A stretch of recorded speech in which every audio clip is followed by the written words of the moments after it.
நிஜம் டிவி நேயர்களுக்கு மீண்டும் இயேசுவின் நாமத்தில் அன்பின் வாழ்த்துக்கள். குடும்பமாய் காலையிலேருந்து இப்போ இரவு ஆயிற்று, இது வரைக்கும் என் கூட இருந்திருக்கிறீங்க. காலையில் கம்பெனி கொஞ்சம் வேலை எல்லாம் இருந்தது, அதெல்லாம் முடிச்சுட்டு இப்போ தான் எல்லோரும் நாங்கள் சேர்ந்து குடும்பமாய் உட்காந்து உங்களோடு இருக்கிறது ஒரு பெரிய சந்தோஷமான நேரம். என் மகன் இங்கே உட்காந்துருக்கா, என் மகன் அங்கே இருக்கிறாரு, கிப்சன் டேவிட், கிளாடிஸ், வெரோனிகா. ஆமாம், இன்றைக்கி அவங்க காலேஜ் பிஸியில் இன்றைக்கி இருந்தாங்க. ரொம்ப சந்தோஷமான ஒரு தருணமாக நான் எண்ணுகிறேன். சிறு பிள்ளையிலேருந்தே செல்லமாக இருக்கிற பிள்ளை என் மகன். அவரும் செல்லமாக இருப்பார், ஆனால் கொஞ்சம் ரிசர்வ்டாக இருப்பார் என் மகன். அம்மா செல்லம் அவர். ஏன்ட்ட எதையும் சொல்கிறத விட அவன் அம்மாட்ட ரொம்ப சொல்லுவார். ஆனால் இன்னொன்று என்னென்னா, இன்னும் சின்ன பிள்ளை மாதிரி மேலே அவர் வந்து கொஞ்சிக்கிட்டே கிடப்பார் அவர். ஆமாம், என் பிள்ளையும் மகளும் அதே மாதிரி தான். பெரிய பாக்கியம்.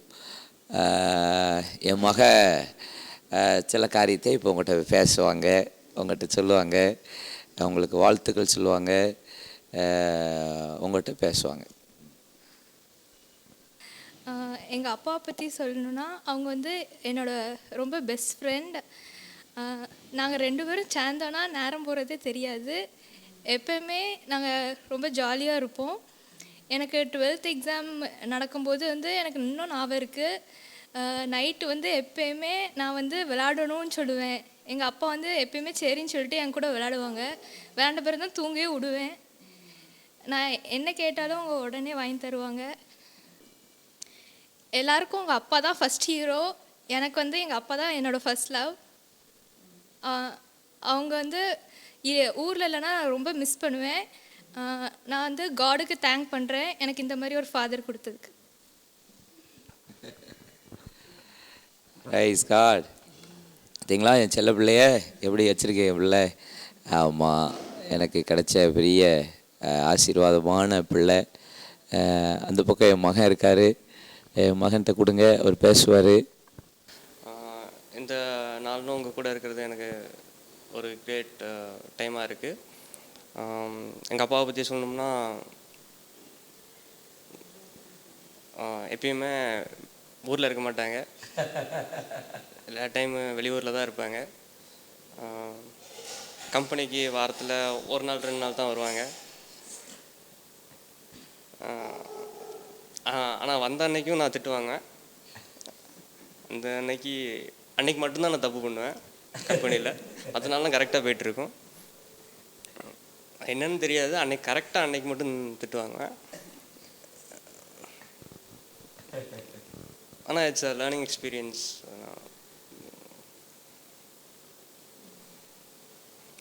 நான் யூஸ்வலி அம்மா பெட்டு தான், எதுனாலும் அம்மாட்ட தான் பேசுவேன். அப்பாட்ட திட்டுவாங்கன்னா டிஃபெண்ட் பண்ணுறது அம்மா தான் வந்து டிஃபெண்ட் பண்ணுவாங்க. நான் கேட்பேன், எதுக்குமா அப்பா தானே திட்டுறாங்க அப்படின்னா, இருந்தாலும் விட்டு கொடுக்க மாட்டாங்க. எதுனாலும் முன்னாடி வந்து காப்பாற்றுறேன்னு பேரில் திட்டு கூட விடுவாங்க. இன்னைக்கு எனக்கு யூஸ்வலி அது நிறைய நடக்கும்.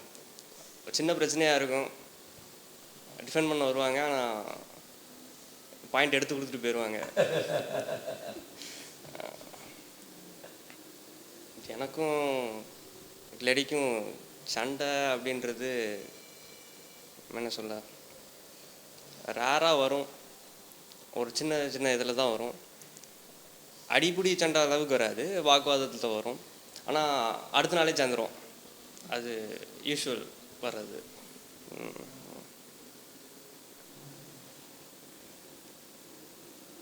நான் அப்பாட்ட விரும்பி கேட்டது ஒன்று தான், எனக்கு ஒரு பூனாய் கேட்டேன். எனக்குன்ட்டு கொச்சின்லேருந்து கார்லேயே வச்சு ஒரு பூனையை கொண்டு வந்தாங்க. இன்னும் மேலே இருக்குது, ஒரு பியூர் ஒயிட் கேட். அது ரொம்ப கஷ்டப்பட்டு கொண்டு வந்தாங்க. கொச்சின்லேருந்து கார்லேயே வச்சுட்டு, அது மடியிலே வச்சுட்டு வரணும், இல்லாட்டினா கத்திக்கிட்டே இருந்துச்சுட்டு மடியிலே வச்சு ட்ரைவ் பண்ணிட்டு வந்தாங்க. I'm still thankful for it. எனக்கு எந்த குறையும் வச்சதில்லை. நான் கேட்டதெல்லாம் வந்திருக்கு. இப்போ எக்ஸ்பெக்ட் பண்ணது இல்லை, அதுக்கு மேலே எனக்கு கொடுத்துருக்காங்க. தேவைன்றது எனக்கு இப்போ ஒன்றும் இல்லை. So I'm blessed. தேங்க்யூ. நிஜம் டிவி நேயர்களுக்கு நல்வாழ்த்துக்கள். என்னை பற்றி சொல்லணுன்னா, சின்ன வயசுலேருந்தே அம்மா அப்பா கடவுள் பக்தியாக வளர்த்தாங்க. நான் எனக்குன்னு ரொம்ப யார்கிட்டையும் ஒன்றும் கேட்க மாட்டேன். என் தேவைகள் எல்லாமே ஏசப்பா தான் பூர்த்தி செய்வார். அவர் சமூகத்தில் தான் போய் கேட்பேன். அதே போல் தான் எனக்கு ஒரு நல்ல வாழ்க்கை ஏசப்பா கொடுத்தாரு. இவங்கள கொடுத்தது ஏசப்பா எனக்கு கொடுத்த பெரிய கிஃப்ட்டு. நான் கொஞ்சம் மன கஷ்டப்பட்டுட்டனோ அல்லது என் முகத்தில் ஏதோ ஒரு வாட்டை தெரிஞ்சால் கூட அவங்க உடனே அவங்களால கண்டுபிடிக்க முடியும். அதை எப்படி சரி செய்யலாங்கிறது அவங்களுக்கு தான் தெரியும். உடனே என்னை பார்த்து சிரிக்க வச்சு, அந்த எந்த ஒரு பிரச்சனைனாலும் அதை லேசாக எங்கள் வீட்டில் யார் நல்லா இருந்தாலும் சரி சந்தோஷப்படுத்த அவங்களால தான் முடியும். அவ்வளோ ஒரு நல்ல குடும்பத்தை ஏசப்பா எங்களுக்கு கொடுத்துருக்காரு. அத்தை மாமாவை நான் அம்மா அப்பான்னு தான் சொல்வேன். அப்பாவை நான் ரொம்ப மிஸ் பண்ணுறேன். அவங்க என் மேலே ரொம்ப பாசமாக இருப்பாங்க. அவங்க இப்போ ஒரு 5 monthsக்கு முன்னாடி இறந்து போயிட்டாங்க. அம்மாவை சொல்லணுன்னா என்கிட்ட ஒரு சின்ன பிள்ளை மாதிரி தான் பேசிகிட்டு இருப்பாங்க. எந்த ஒரு ஃபேமிலி ப்ராப்ளம்னாலும் என்கிட்ட ஷேர் பண்ணிடுவாங்க. யாரை பற்றினாலும் சொல்லிவிட்டு எனக்கு கஷ்டமாக இருக்குமா, இது எனக்கு சந்தோஷமாக இருக்குமான்னு ஃப்ரீயாக பேசுவாங்க. அவங்க இப்போ சென்னையில் இருக்காங்க. அதே மாதிரி இவங்களோட அக்கா, அவங்களையும் நான் அக்கா அண்ணன் தான் கூப்பிடுவேன். எல்லாருமே என்கூட ரொம்ப அன்பாக இருப்பாங்க. மூத்த அக்கா அதுவும் விசேஷமாக, அவங்க பேர் பிரியா. அவங்க என்கூட பேசினா 1 மணி நேரம் ஆனாலும் அவங்க பேசி அவங்க ப்ராப்ளத்தை எல்லாத்தையும் என்கிட்ட சொல்லுவாங்க. நான் ஒரு கிஃப்டட் பொண்ணுன்னு தான் சொல்வேன். இப்படி ஒரு ஃபேமிலி எனக்கு கிடச்சிதுன்னு. ஏசப்பாவை நான் இந்த டிவி மூலிமா என்ன சொல்லிக்கிறேன்னா, நம்ம என்ன ஒரு தேவை இருந்தாலும் ஏசப்பா சமூகத்தில் வச்சோன்னா அவர் பெஸ்ட்டாக தான் கொடுப்பார். எதுலேயுமே குறை வைக்க மாட்டார். அதே மாதிரி ஊழிய பாதையில் எடுத்துக்கிட்டால் நாங்கள் எல்லாருமே கொஞ்சம் ரொம்ப சைலண்ட்டாக இருப்போம், நானும் பிள்ளைகள். ஆனால் இவங்க அவ்வளோ ஒரு ஆக்டிவாக இருப்பாங்க. பைபிள் வசனத்தெல்லாம் ஒரு தடவை வாசித்தா போதும், ஃபுல்லாக உடனே மனப்பாடமாக அதே மாதிரி சொல்லிடுவாங்க. ரொம்ப ஆச்சரியமாக இருக்கும் அவங்க பிரசங்கம் பண்ணுறது ஒவ்வொன்றையும் கேட்கும்போது. இன்னும் நாங்களும் ஊழியத்தில் அவங்க கூட கை கோர்த்து இருக்க ஏசப்பா கிருபை செய்கிறாரு. இங்கே பார்த்துக்கொண்டு இருக்க எல்லாத்துக்கும் அன்பின் வாழ்த்துக்கள். எனக்கு கிடைச்ச 2 பிள்ளைகளும் கர்த்தருடைய பெரிய ஆசீர்வாதம் தான் சொல்லலாம். சுபாவாக இருக்கட்டும், பிள்ளைகளாக இருக்கட்டும், கிடைக்கிறதெல்லாம் கர்த்தர் கொடுக்குற ஒரு பெரிய ஆசீர்வாதம், பாக்கியம். கர்த்தர் அவர்களை நேசிக்கிற பிள்ளைகளுக்கு சகலமும் நன்மைக்கு எதுவாய் செய்கிறார், தேவ திட்டத்தின்படி செய்கிறார் என்று வேதம் சொல்லப்பட்டபடி எனக்கு கொடுத்த குடும்பமும் அதே போல தான் சொல்லலாம். சகலமும் நன்மைக்கு எதுவாகவே செய்திருக்கிறார். ஊழியத்தின் பாதையில் கொஞ்சம் கடினமான சூழ்நிலையில் இருக்கும். பிள்ளைகளோட ஸ்பெண்ட் பண்ண முடியாது டைமெல்லாம். சில காரியங்களை சாக்ரிஃபை பண்ணுவாங்க. எனக்காகவும் ஏசாமிக்காகவும் எனக்காகவும் சாக்ரிஃபை பண்ணி வெளியே போகிறது, ஊருக்கு போகிறது எல்லாம் கொஞ்சம் நான் அடிக்கடி மினிஸ்ட்ரி வைஸ் வெளியே போயிடுறதுனால பிள்ளைகளே சில நேரம் சின்ன பிள்ளையாக இருக்கும்போது என்ன அடிக்கடியே ஊழித்து போகிறீங்க வெளியே போயிட்டே இருக்கீங்கன்னு சொன்னாங்க. ஆனால் இப்போ பெரிய ஆட்கள் ஆனதுக்கப்புறம் ஓரளவு அண்டர்ஸ்டாண்ட் பண்ணிட்டு இன்றைக்கி எனக்கு பெரிய சப்போர்ட்டாகவும் பிள்ளைகள் இருக்கிறார். அவர் இன்றைக்கி கம்பெனிக்கு போகிறாரு. காலேஜ் காருண்யாவில் பிஇ ஐடி முடித்து விட்டார். முடிச்சுட்டு இப்போ அவர் ஃபேக்ட்ரியை பார்த்து கொண்டு இருக்கிறது எனக்கு ஒரு பெரிய சப்போர்ட். அதனால தான் இப்போ வாரத்துக்கு 2 நாள் 3 நாள் மாத்திரம் போயிட்டு வரேன். மக இப்போ பிகாம் 3rd இயர் படிக்கிறாங்க சென்ட் மேரிஸ் காலேஜில். அதுக்கப்புறம் இப்போ MBA படிக்க போகிறாங்க. ஊழியத்தில் சாக்ரிஃபை பிள்ளைகள் குடும்பம் எனக்காக விசேஷமாக சுபா ரொம்ப எனக்காக சாக்ரிஃபை பண்ணுவாங்க. இரவு நாங்கள் தினமும் நான் இங்கே இருக்கும் பொழுதெல்லாம் குடும்பமாக உட்காந்து குடும்ப ஜெபம் பண்ணுவோம். ஜெபித்த பிறகு இன்றைக்கு வரைக்கும் என் பிள்ளைகள் 2 பேர் பிள்ளைகள் மேலேயும் தலையில் கையை வைத்து 2 பேருமே ஜெபம் பண்ணி, அதுக்கு பின்பு நானும் சுபாவும் ஜெபம் பண்ணிட்டு தான் இப்போ வரைக்கும் நாங்கள் எங்கள் படுக்கைக்கு நாங்கள் போகிறோம். ஜெபம் அவசியமாக இருக்கிறது. அதுதான் இன்றைக்கி ஒரு பெரிய பலனாக இருக்கிறது. அந்த ஜெபத்தின் விளைவாக தான் இன்றைக்கி குடும்பமாக நாங்கள் ஆசீர்வாதமாக இன்றைக்கி இருக்க கர்த்தர் உதவி செய்கிறார். ஊழியத்தின் பாதையில் இப்போ சுபாவும் அநேக இடத்துக்கு என் கூட வந்து எனக்கு ஜெபத்துக்கு பெரிய பலனாக சப்போர்ட்டாக ஊழியத்துக்கு இருக்கிறாங்க. அதுவும் ஒரு பெரிய ஆசீர்வாதம். ஊழியத்தின் பாதையில் பல பாடுகள் போராட்டங்கள் எல்லாம் வரதான் செய்கிறது. கிரிட்டிசிசமாக பேசுவாங்க, தவறாக சில காரியங்கள் சொல்லுவார்கள். அது சொல்லும்போதெல்லாம் நான் வந்து வருத்தப்பட்டேன் அப்படிங்கிறதெல்லாம் எனக்கு வாழ்க்கையில் ரொம்ப கம்மி தான். அதை நான் வந்து அவங்க சொல்லும்போது ஒன்று என்னை திருத்தி கொள்ளுகிறதா இருக்கும், இல்லை என்றால் இன்னும் அடுத்தபடி ஆண்டவர் சமூகம் கிட்டி சேருகிறதற்காக இருக்கும். என்னை சரி செய்யக்கூடிய காரியத்தை தான் நான் இன்னும் ஆசையாக எதிர்நோக்கி போய் கொண்டிருக்கிறேன். இந்த நிகழ்ச்சியை பார்க்குற அநேக ஊழியக்காரர்கள் இருக்கலாம், பாஸ்டர்ஸ், எவாஞ்சலிஸ்ட், ஊழியம் செய்து கொண்டே பிஸ்னஸ் பண்ணுறவங்க, வேலை பார்க்குறவங்க கூட இருக்கலாம். அநேக கிரிட்டிசிசம், அநேக தவறான காரியங்கள்லாம் வரும்போது ஐயோன்னு உட்காந்து அழாமல் ஏசாமியவே செய்திருக்கிறார்கள். அவரை பலவிதமாய் பேசின போதிலும் ஆண்டவர் அமைதலாக இருந்து அதுக்கு ஒரு மறு உத்தரவும் கொடுத்ததில்லை. நம்மளை நம்ம மற்றவங்களை நியாயம் தீர்க்கவும் கூடாது, நம்மளை நாம் நியாயப்படுத்தவும் கூடாது. நம்ம நியாயப்படுத்தவே கூடாது. ஒருத்தங்க தவறாக ஏதாவது ஒன்று ஃபேஸ்புக்லேயோ எதுலேயோ ஒன்று போட்டாலோ நம்ம திரும்பி அதற்கு ரிப்ளை பண்ணக்கூடாது, மறு உத்தரவு கொடுக்கக்கூடாது, நியாயப்படுத்தவே கூடாது. ஆண்டவர் அதை பார்த்து கொள்வார். நம்ம பற்றி ஏசாமிக்கு நல்லா தெரியும். நம்ம தேவ சமூகத்தில் உண்மை உத்தவமாக இருந்தாலே அதுவே போதும்.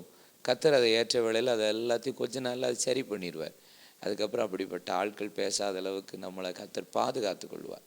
அதை நான் ரொம்ப பார்த்து கொள்ளுகிறேன். அதை நான் பார்த்துட்ருக்கிறேன் ஊழியத்தின் பாதையில்.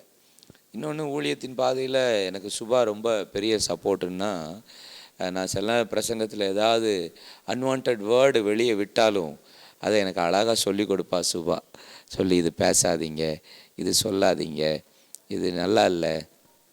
அதை முதல்ல எனக்கு ஹர்ட்டாக இருக்கிற மாதிரி இருந்துச்சு. ஆனால் அதுக்கப்புறம் நாளுக்கு நாள் அதை இது எடுத்துக்கிட்டால் நல்லா இருக்குதே, இது உண்மையில் அவள் ஏன் நலனை விரும்பி தானே சொல்கிறான்னு சொல்லி அதை நான் கொஞ்சம் கொஞ்சமாக அவள் சொல்கிறத நான் கேட்டுக்கொண்டு இருக்கிறேன். இன்றைக்கும் ஃபைனான்ஸ் ஃபுல்லாக அவள் தான் பார்க்குறா. எனக்கு ஒரு செலவுக்கு வேணால் அவள்கிட்ட தான் வாங்குகிறேன். அது எனக்கு ஒரு பெரிய ஆசீர்வாதமாக இருக்குது. ஏன்னா வேதத்தில் சொல்லப்பட்டபடி புத்தியுள்ள ஸ்திரீ வீட்டை கட்டுகிறாள் அப்படின்ட்டுருக்கு. அதனால் ஒவ்வொரு புருஷனும் தன்னுடைய மனைவியை, அந்த புத்தியுள்ள ஸ்திரீயை கண்டு கொண்டால் வீடு ரொம்ப சமாதானமாக இருக்கும், ரொம்ப ஆசீர்வாதமாக இருக்கும். ரொம்ப பேர் புருஷர்களுக்கே உள்ள குணாதிசயம் எதையுமே விட்டு கொடுக்கறது கிடையாது. அது கொஞ்சம் நம்ம இறங்கி இது ஏன் சரீரம் தானே அப்படிங்கிற அந்த எண்ணம் வந்துட்டுனாலே குடும்பம் ஆசீர்வதிக்கப்பட்டு விடும், குடும்பம் பெரிய மகிழ்ச்சி ஆயிரும். நான் அதைத்தான் நான் செய்கிறேன். எனக்கு அவளுக்கு செலவு வேணும், எனக்கு செலவுக்கு வேணும்னா நான் அவட்ட வாங்குவேன். நான் 2000 ரூபா கேட்டால் அவள் 5000 ரூபா கையில் கொடுப்பா. நான் வேண்டான்னு திருப்பி தான் கொடுப்பேன். அவளுக்கு தெரியும் நான் இது வரைக்கும் அப்படி கேட்டதே கிடையாது. அவள் கொடுக்கறது தான். அளவுக்கு எதுவுமே அது எனக்கு சந்தோஷமாக இருக்கிறது. ஃபைனான்ஷியல் அவள் அதிகமாக செய்வாள். அதே போல் எங்கள் அப்பா உயிரோடு இருந்த போதும் சரி, இப்போ எங்கள் அம்மா இருக்காங்க. இன்றைக்கு வரைக்கும் எங்கள் அக்கா 2 பேருக்கும் சரி, என் ஃபேமிலிக்கு அவள் தான் அதிகமாக செய்கிறாள், அவள் குடும்பத்துக்கு நான் செய்கிறேன். அதனால தான் இன்றைக்கி குடும்பத்துக்குள்ளே ஒரு பெரிய சமாதானம். எங்கள் அம்மா என்கிட்ட பேசுகிறத விட அவட்ட தான் பேசுவாங்க. ரொம்ப குசு குசு குசுன்ட்டு ரகசியத்தெல்லாம் எங்கள் அம்மா அவட்ட தான் பேசுவான். எனக்கு அவள் ஃபோன் எடுக்காட்டாலும் எனக்கு ஃபோன் அடிச்சுட்டு சுபா இருக்காளா அப்படி தான் கேட்பாங்க, என்ன கூட கேட்க மாட்டாங்க. அப்படிப்பட்ட ஒரு அண்டர்ஸ்டாண்டிங் எங்கள் அம்மாவுக்கு அவளுக்கு உண்டு. அது ஒரு பெரிய ஆசீர்வாதம். ஊழியத்தில் பாடுகள், போராட்டங்கள், வேதனைகள்லாம் இருக்க தான் செய்யுது. ட்ராவல் பண்ணால் கஷ்டம் இருக்குது. தொடர்ந்து ட்ராவல், தொடர்ந்து பிரசங்கங்கள், தொடர்ந்து செலவு. சில நேரம் டைட்டாக ஃபைனான்ஸ் வரும்போது கொஞ்சம் கஷ்டமாக இருந்த மாதிரி இருக்கும். ஆனால் கர்த்தர் எல்லாவற்றிலும் அதன் காலத்தில் கரெக்டாக செய்து எங்களை வழி நடத்துகிறார். அது ஒரு பெரிய பாக்கியம். கிப்சன் வந்து வெளியே என் மகன் வந்து ரொம்ப ஜெபிக்கிற மாதிரி தெரியாது. ஆனால் அந்தரங்கத்தில் அதிகமாக ஜெபம் பண்ணுவார், பைபிள் வாசிப்பார், வேதத்தை அவர் ரிசர்ச் பண்ணுவார். அவனுக்குரிய தீர்க்க தரிசனங்கள்லாம் பெருசாக காண்ட சொல்லியிருக்கிறார். வெளியே அவனை ரொம்ப ரிசர்வ்டாக இருக்கிற மாதிரி இருக்கும். ஆனால் யாரும் பார்க்காத அந்த இடத்துல கர்த்தரோடு அதிகமாக இருப்பார். நான் அப்பப்போ திட்டுவேன், ஜெபம் பண்ணுடா, பைபிள் வாசிடா, சர்ச்சில் வந்து ஆக்டிவாக இருன்னு. ஆனால் நான் சொன்னாலும் கொஞ்ச நாள் அப்படி இருப்பேன். ஆனால் நினச்சிக்குவேன், உள்ள அந்தரங்கத்தில் ஆண்டவரை ரொம்ப தேடுறாரு, ஆண்டவரோட ஒரு இன்டிமேட் ரிலேஷன்ஷிப் அவர் வைத்திருக்காரு, எனக்கு நல்லாவே தெரியும். ஆனால் வெளியே தகப்பன் என்கிற முறையில் அதெல்லாம் சொல்லிக்கிட்டே இருக்கணுங்கிறது வேதத்தின்படி ஒழுங்கு. அதனால் நான் சொல்லிகிட்டே தான் இருப்பேன். அது கொஞ்சம் கஷ்டமாக இருக்கும் அவருக்கு சில நேரம். ஆமாம், கொஞ்சம் லேட்டாக இருந்துப்பார். இப்போ கொஞ்சம் கரெக்டாக எல்லாவற்றிலும் புருஷனாய் மாறிக்கொண்டிருக்கிறார். ஆமாம், சீக்கிரத்துக்குள்ளே ஒரு 2 வருஷம் 2 பேர், இவளுக்கும் அவளுக்கும் கல்யாணம் முடிக்கணும். ஒரு 2 இயர்ஸ் 3 இயர்ஸ் ஆஃப்டர் அந்த ஒரு ஆசை இருக்கிறது. கர்த்தர் சித்தமானால் அதுவும் ஏற்ற வேளையில் நடக்கும். ஆமாம், ஊழிய பாதையில் காலேஜ் செகண்டரி படிக்கிறதுல நான் ரசிக்கப்பட்டேன். அதில் கிராம ஊழியம் பார்ப்பேன், எல்லாம் செய்வேன். அப்புறம் காலேஜ் முடித்ததுக்கப்புறம் முழுவதும் உபவாசம் காத்திருப்பேன். தெருவாக ட்ராக்ஸ் கொடுப்பேன், தெருவாக பிரசங்கம் பண்ணியிருக்கிறேன். மைக்கே இல்லாமல் கிராமங்களில் சத்தம் போட்டு பிரசங்கம் பண்ணியிருக்கிறேன். இப்போ உங்களுக்கு கார்த்திகை மேலையில்னா பால் போஸ்ட்டு, ஃப்ளெக்ஸு, டிவி அட்வர்டைஸ்மெண்ட்டில் பார்க்குறீங்க. ஆனால் இதெல்லாம் இல்லாத ஒரு நாளும் இருந்தது. அதில் உண்மையாக ஊழியம் செஞ்சதுனால தான் இன்றைக்கி என்ன ஆண்டவர் இந்த உலகத்துக்கு என்ன ஆசீர்வாதமாக கர்த்தர் மாற்றியிருக்கிறார். எனக்கு உலகத்துக்கு என்னை ஒளியாய் உப்பாய் மாற்றியிருக்கிறார். நீங்களும் இப்போ இருக்கிற சூழலை யாரும் பார்க்கலையே, இயேசு உங்களை பார்க்குறார். அவர் பார்க்குறார் என்று நீங்கள் ஊழியம் செஞ்சால் போதும். மனுஷன் பார்க்குறான்னு செய்யாதீங்க. இன்ன வரைக்கும் நான் அப்படி செஞ்சதே இல்லை. எல்லாரையும் ஒரே விதமாய் நேசிக்கவும், ஏசாமி என்னை பார்க்குறார் என்கிற அந்த எண்ணத்தோடு ஊழியம் செய்ய கர்த்தர் உதவி செய்திருக்கிறார். எனக்கு இக்கட்டான சூழ்நிலை வந்த பொழுதெல்லாம் என் மனைவி தான் எனக்கு பெரிய சப்போர்ட். ஜெபத்தோட கண்ணீரோட, அவள் கண்ணீர் வடிச்சிட்டான்னா எனக்கு இருக்கிற சிறையிருப்பு, எனக்கு இருக்கிற பாடுகள், கட்டுகள் கர்த்தர் மாற்றியிருக்கிறார். அது சுபாவை தவிர வேறு யாரும் சொல்லவே முடியாது. எங்கள் அம்மாவை சொல்லணும்.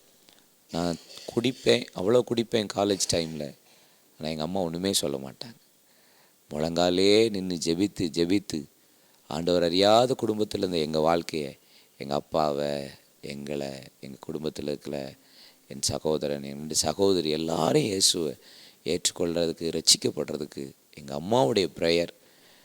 அதுக்கப்புறம் நான் இவ்வளோத்துக்குள்ளே இருக்கிறேன் அப்படின்னு சொன்னால் எங்கள் அம்மாவும், அதுக்கப்புறம் என்னை பெற்றெடுக்காத என் தாய் அப்படின்னு சொல்லுவேன்னா என் மனைவி ஆகிய சுபா தான் நான் சொல்லுவேன். அவள் அவ்வளோ அன்பு, எனக்காக எல்லாவற்றையும் சாக்ரிஃபை பண்ணி. ஆமாம், நான் சாக்ரிஃபை பண்ணேன் அவள் சொல்லுவாள், அவள் சாக்ரிஃபை பண்ணான்னு நான் சொல்லுவேன். என் பிள்ளைகள் எனக்காக 2 பிள்ளைகளும் அன்பான பிள்ளைகள், பாசமான பிள்ளைகள். இவ பாசத்தை என்கிட்ட நல்லா காட்டுவா. அவர் உள்ள டன்னாக வச்சுருப்பார், வெளியே காட்ட மாட்டார். அப்படியே ஜெனுனாகவே போயிட்டுவார், ஜென்டில்மேன் அவர். ஆமாம், நல்ல குடும்பம் இப்படி அமைய வேண்டும். பார்க்குற உங்களுக்கு உங்கள் குடும்பம் இப்படி ஆசீர்வாதமாக இருக்கணும்னு நான் விரும்புகிறேன். உங்களை அதுக்காக இந்த பண்டிகை நாட்களில் உங்களை நான் ஆசீர்வதிக்கிறேன். அதற்கு நீங்கள் செய்ய வேண்டியது குடும்பமாக கொஞ்சம் ஸ்பெண்ட் பண்ணணும் டைமை. சில நேரம் நாங்கள் மீட்டிங்லாம் நான் டேட் கொடுக்காம எங்கள் பிள்ளைகளை கூட்டிட்டு எங்கேயாவது டூருக்கு போயிடுவோம், ஜாலியாக போயிடுவோம். இப்போ தான் போக முடியல, ரொம்ப ஊழியே டைட் ஆயிடுச்சு. ஆனாலும் நேரம் கிடைக்கும்போது போயிடுறோம், சாப்பிட போயிடுவோம், ஹோட்டலுக்கு போயிடுவோம். இப்போ தான் பிள்ளைகள் இந்தோனேஷியாவுக்கு போயிட்டு வந்தாங்க, அதுக்கு முன்னாடி துபாய் போயிட்டு வந்தாங்க, என்னை விட்டுட்டு போயிட்டு வந்துருச்சுங்க 2ங்க ஜாலியாக. நானும் சுபாவும் எங்கேயாவது ஜாலியாக போயிட்டு வந்துடுவோம். என்னுடைய கிருபையால் குடும்பமாக உட்காந்து ஜெபிக்கிறோம். நீங்களும் குடும்பமாக உட்காந்து உங்கள் குடும்ப ஜெபத்தை வீட்டில் செய்யலைன்னா செய்யுங்க. அப்புறம் அவளுக்கு வீட்டில் வாலிப மகள் இருந்தால் அவளை நீங்கள் தான் ஸ்கூலில் கொண்டு போய் விடணும், காலேஜில் கொண்டு போய் விடணும். அது ஒரு பெரிய ஆசீர்வாதம். அப்போ தான் உங்கள் பிள்ளைகள் அப்பா அம்மாவை பற்றி அறிந்து கொள்வார்கள். கர்த்தருக்கு உங்கள் நேரத்தை செலவு பண்ணுங்கள். எனக்கும் பிஸ்னஸ் இருக்குது, வேலை இருந்துச்சு. ஆனாலும் ஆண்டவருக்காக கொடுக்குற நேரங்கள் அதிகமாக இருந்ததுனால தான் எங்கள் குடும்பத்தை கர்த்தர் எவ்வளோ ஆசீர்வதித்து வருகிறார். நல்ல வீட்டை கொடுத்துருக்கிறாரு. இன்னும் பரிகாரமான ஆசீர்வாதத்தினால நிரப்புவேன்னு சொல்லியிருக்கிறார். இன்னும் பல ஆசீர்வாத நன்மைகளை கொடுப்பேன் என்று வாக்கு பண்ணியிருக்கிறார். இதுவரைக்கும் நடத்து கொண்டிருக்கிறார், இனிமேலும் நடத்துவார். நிஜம் டிவி நேயர்களாகிய உங்களையும் நாங்கள் குடும்பமாய் இயேசு நாமத்தில் வாழ்த்துக்கிறேன். விசேஷமாக அப்பா அலெக்சாண்டர் அவர்களையும் பிரதர் ரிச்சர்ட் பிரதரையும் நான் மனதார வாழ்த்துக்கிறேன். எனக்கு ஒரு நல்ல தகப்பன் அலெக்சாண்டர் ஐயா, அப்பா அம்மா ரிச்சர்ட் பிரதர், நிஜம் டிவியில் உள்ள தம்பிமார்கள் எல்லாரையும் நான் இயேசு நாமத்தில் வாழ்த்துக்கிறேன். என் தம்பி மாதிரி அன்பாக என்கிட்ட பழகிற பிள்ளைகள் அவங்களையும் நான் இயேசு நாமத்தில் வாழ்த்துக்கிறேன். இதை பார்த்துட்ருக்கிற அநேகர் இருப்பீங்க. உங்களுக்கும் எங்கள் குடும்பத்தின் சார்பில் இயேசு நாமத்தில் புத்தாண்டு நல்வாழ்த்துக்கள். புதிய வருஷம் உங்களுக்கு ஆசீர்வாதமாக அமைய வேண்டும் என்று நாங்கள் குடும்பமாய் வாழ்த்துகிறோம். கர்த்தர் உங்களை ஆசீர்வதிப்பாராக. ஆமென்.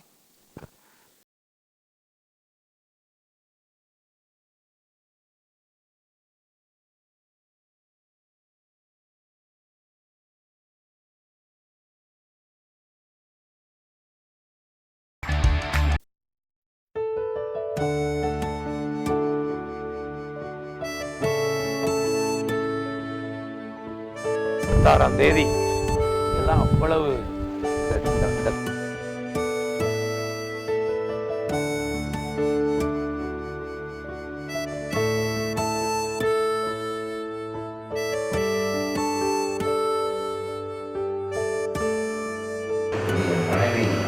பர்த்டேக்கு வாங்கி கொடுத்த ஃபேவரட் வாட்ச். பழைய ஏற்பாடை ஏறக்குறைய ஒரு அதில் மறந்துட்டோம். ரூமில் வச்சுருக்கேன். பார்த்து சொல்லணும்.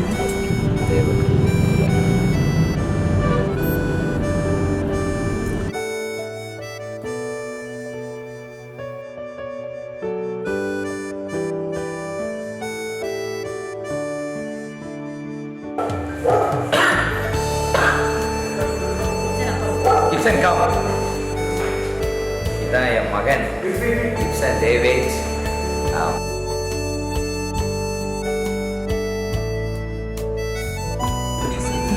கழிவுறா இப்போ போன டிரைவர்ஸ் கழிவுறா.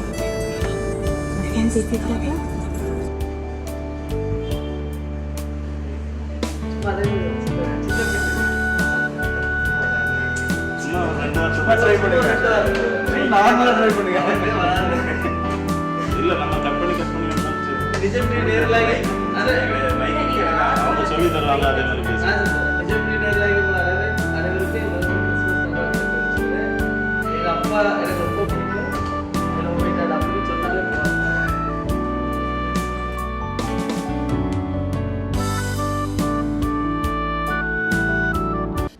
யூடியூப் சேனலை சப்ஸ்கிரைப் பண்ணல அப்படின்னா மறக்காம கீழே இருக்க சப்ஸ்கிரைப் பட்டனை கிளிக் பண்ணுங்க. அப்படி பக்கத்துல இருக்க அந்த பெல் சிம்லையும் கிளிக் பண்ணுங்க. உங்களுக்கு எங்களோட ஃபியூச்சர் அப்டேட்ஸ் தொடர்ந்து வந்துகிட்டே இருக்கும்.